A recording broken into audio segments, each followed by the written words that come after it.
Vous êtes converti au libéralisme de M. Sodi? J'ai toujours été convaincu par la croissance. Depuis plusieurs jours, il est à l'offensive pour tenter de rassurer sur le programme du Rassemblement national. À moins d'une semaine du premier tour des législatives, Jordan Bardella est venu clarifier des propositions jugées floues, voire inquiétantes pour les milieux économiques. La relance du pouvoir d'achat, le rétablissement de la sécurité sur tout le territoire, la reprise en main de notre politique d'immigration seront les priorités de notre action. Nous entendons ramener le pays à la raison budgétaire en réalisant les économies qui permettront de financer l'intégralité des mesures de pouvoir d'achat et les ajustements que nous apporterons, par exemple, au système de retraite.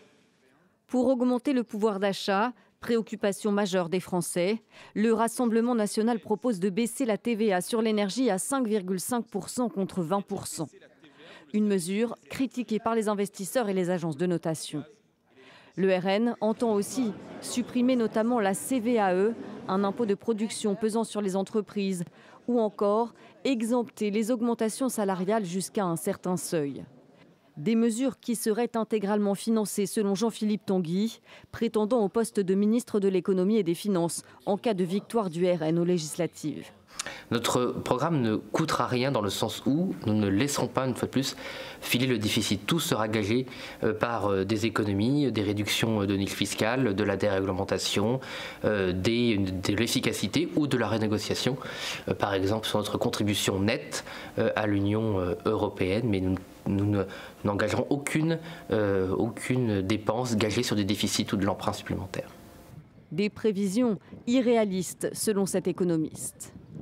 Mme Bardella essaie de se poser en quelqu'un de très respectueux de la stabilité financière et budgétaire, ce qui est un peu cocasse au vu des déclarations du RN qui sont toujours très dépensières. Donc voilà, on sent qu'il y a une volonté de paraître un petit peu sérieux vis-à-vis des créanciers de la France, mais ce qui oblige à une certaine contradiction entre des programmes très dépensiers et une volonté de se présenter comme étant responsable.